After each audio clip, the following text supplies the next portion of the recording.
상속세 신고를 앞두고 계신 분들이라면 고민과 걱정이 참 많으실 겁니다. 부모님이 평생 읽어오신 소중한 자산을 가족에게 온전히 물려주는 과정은 그 무엇보다 세심한 준비가 필요한 일이죠. 오늘은 상속세 신고의 전체적인 방법과 함께 실무적으로 반드시 체크해야 하는 핵심 내용들을 다루는 상세한 영상을 준비했습니다. 이 절차를 잘 이해하고 준비하셔서 여러분의 자산을 안전하게 보존하는데 실질적인 도움이 되기를 바랍니다. 그럼 본격적인 내용 시작하겠습니다. 절차를 살펴보기에 앞서 꼭 명심해야 할 사실이 있습니다. 우리가 흔히 아는 소득세나 법인세는 납세자가 신고하는 것으로 세액이 확정되는 경우가 많지만 상속세는 성격이 전혀 다릅니다. 상속세는 납세자의 신고 이후 과세당국인 국세청이 조사를 통해 최종 세액을 확정해 주어야만 비로소 종결되는 정부 부가과세 제도입니다. 즉, 원칙적으로 모든 상속세 신고는 세무조사의 대상이 된다고 보아야 합니다. 따라서 첫 단계인 신고 시점부터 마지막 관문인 세무조사를 반드시 염두에 두고 철저히 준비하는 것이 무엇보다 중요합니다. 상속세 실무는 총 6단계의 공정으로 진행됩니다. 상속 재산과 부채의 범위를 확정하는 1단계부터 재산 가치 평가, 공제 적용, 가족 간 분할 합의, 신고 및 납부, 그리고 최종적인 세무조사 대응까지가 전체 과정입니다. 지금부터 각 단계에서 여러분이 구체적으로 어떤 행동을 취해야 하는지 실무적인 관점에서 상세히 살펴보겠습니다. 실무의 첫걸음은 상속 재산의 목록을 완벽하게 만드는 일입니다. 가장 먼저 주민센터나 정부24 홈페이지를 통해 안심상속 원스톱 서비스를 신청해야 합니다. 예금, 부동산, 자동차뿐만 아니라 우리가 놓치기 쉬운 국민연금 환급금과 대출금, 미납 세금까지 한 번에 확인해야 합니다. 상속인이 미처 인지하지 못했던 자산이나 부채가 나중에 세무조사 과정에서 발견되면 고의적인 재산 누락으로 오해받을 수 있으므로 반드시 거쳐야 하는 필수 절차입니다. 이 부분은 상속세 실무에서 가장 유의해야 할 사항입니다. 국세청 조사관은 사망 당시의 잔액뿐만 아니라 피상속인의 최근 10년치 통장 거래 내역을 전부 분석하게 됩니다. 만약 10년 이내에 자녀에게 이체된 큰 금액이 있다면 이를 사전증여재산으로 간주하여 상속재산에 합산합니다. 세무조사 시 가장 빈번하게 쟁점이 되는 항목이므로 신고 시점부터 금융 내역을 철저히 검토하여 소명 자료를 미리 준비해 두는 것이 안전합니다. 세법상의 추정 상속재산 규정은 매우 엄격합니다. 사망 전 1년 내에 2억 원 또는 2년 내에 5억 원 이상의 현금이 인출되었으나 상속인이 그 사용처를 객관적으로 증명하지 못한다면 국세청은 이를 현금으로 물려받은 것으로 간주하여 과세합니다. 병원비나 간병비 영수증을 평소에 잘 모아두어야 하며 큰 지출에 대해서는 증빙 자료를 반드시 확보해 두는 것이 세무조사관의 의구심을 해소하는 효과적인 방법입니다. 은행 예금 외에도 조사를 피하기 어려운 항목들이 있습니다. 보험금, 퇴직금, 배당금도 모두 상속재산에 해당합니다. 이를 간주상속재산이라고 부르는데 신고에서 누락될 경우 나중에 세무조사 과정에서 무거운 가산세가 부과될 수 있으니 항목별 체크리스트 작성이 꼭 필요합니다. 재산 목록이 완성되면 법적인 가액을 매겨야 합니다. 상속세는 사망의 당시의 시장 가격인 시가로 평가하는 것이 대원칙입니다. 아파트의 경우에는 유사 매매 사례 가액을 기준으로 삼게 됩니다. 조사관은 이 유사 거래가 법령에 맞게 적절하게 선정되었는지를 면밀히 확인하게 됩니다. 만약 유사한 매매 사례가 여러 건일 경우에는 상속 개시일과 가장 가까운 날의 거래가액을 시가로 봅니다. 만약 비교 대상인 옆집의 가격이 지나치게 높게 형성되어 억울한 상황이라면 우리 집의 층수나 향의 차이를 논리적으로 소명하여 가격 조정을 시도할 수도 있습니다. 다만 이 과정은 추후 세무조사 시 논란의 소지가 없도록 상속세 전문가에게 상세한 자문을 받아 보시는 것을 권고드립니다. 단독주택이나 토지처럼 거래 사례가 드문 경우에는 보통 공시가격으로 신고하게 됩니다. 하지만 공시가격이 시세보다 현저히 낮으면 국세청이 세무조사 과정에서 직접 감정평가를 의뢰할 위험이 있습니다. 오히려 직접 감정평가를 받아 시가를 높여두면 나중에 양도소득세를 줄일 수 있는 실익이 있으니 전문가와 상의하여 전략을 선택해야 합니다. 주식 역시 사망일 전후 각 2개월, 총 4개월 동안의 최종 시세가액 평균액을 기준으로 삼습니다.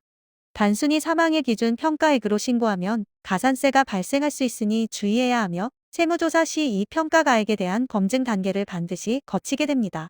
마지막으로 시장성이 없는 비상장주식이나 개인사업체는 세법에서 정한 별도의 평가 방법에 의하게 되어 있는데 전문가가 아닌 일반인에게는 매우 어려운 영역입니다. 약간의 평가 요소만 변경되더라도 전체 평가 금액이 크게 변동하게 되며 이는 세무조사 시 막대한 추징세액과 가산세로 이어질 수 있습니다. 따라서 이 경우에는 반드시 상속세 전문가에게 평가 자문을 의뢰하시는 것을 권고드립니다. 또한 가업 상속 공제를 적용할 여지가 있는지 확인하는 것과 이에 대한 사전 준비 역시 매우 중요하므로 반드시 전문가의 자문을 구하시길 권해드립니다. 이제 세금을 실질적으로 줄여주는 공제 단계입니다. 상속세는 일정 금액 이하에 대해서는 부과되지 않습니다. 배우자와 자녀가 모두 있다면 최소 10억 원까지는 세금이 발생하지 않으며 자녀만 있는 경우에는 최소 5억 원이 공제됩니다.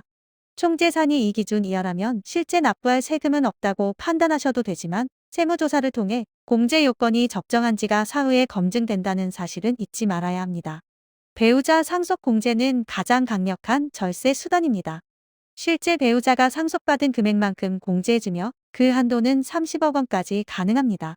하지만 단순히 당장의 상속세를 줄이기 위해 배우자에게 모든 재산을 배분하는 것이 항상 최선의 선택은 아닙니다.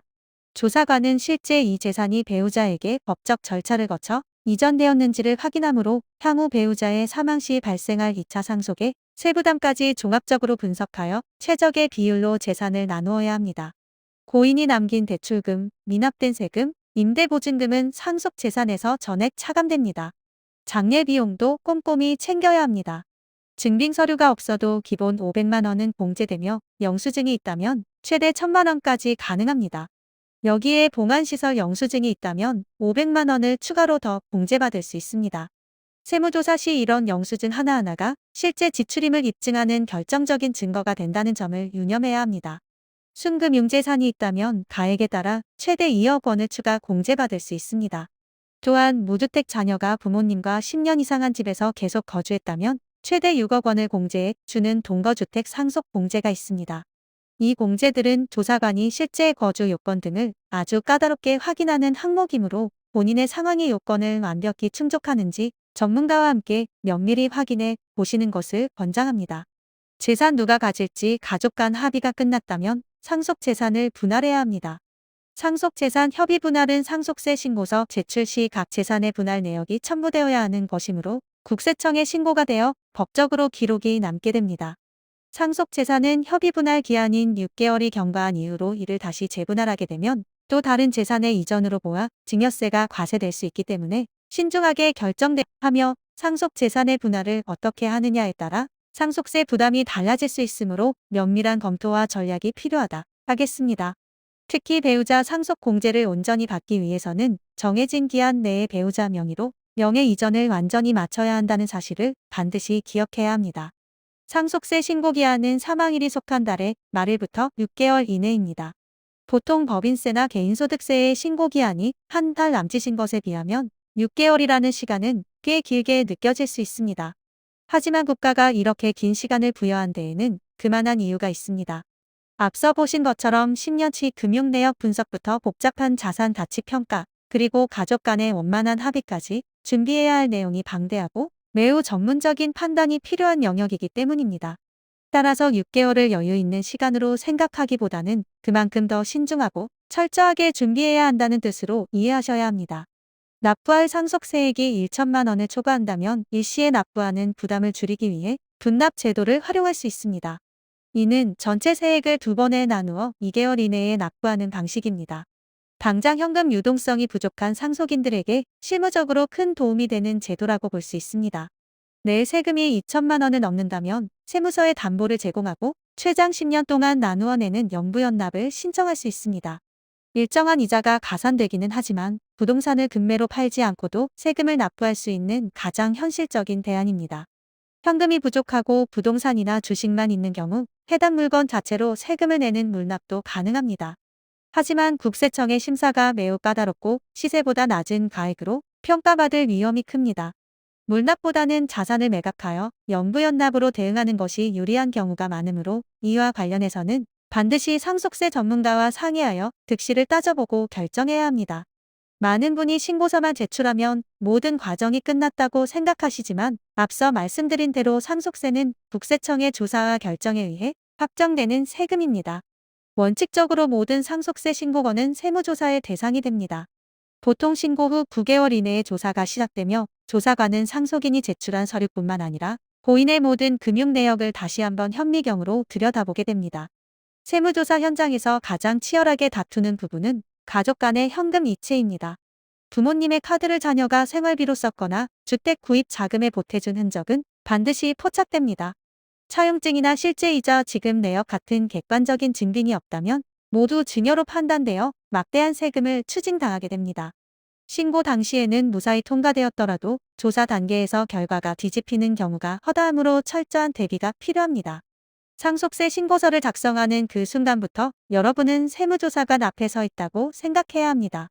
단순히 생활비로 썼다고 주장하는 대신 병원 결제 내역, 간병인 급여 지급 증빙, 약가 병수증 등을 철저하게 분류하고 준비해야 합니다.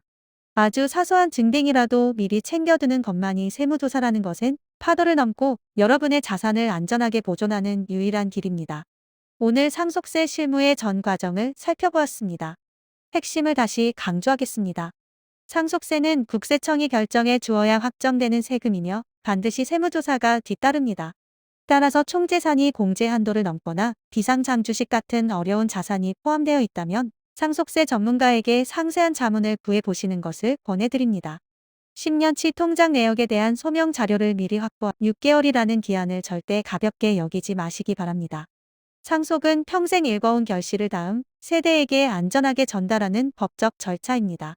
세무조사라는 최종 관문을 염두에 두지 않고 절차를 소홀히 하면 그 책임은 가족 전체가 지게 됩니다.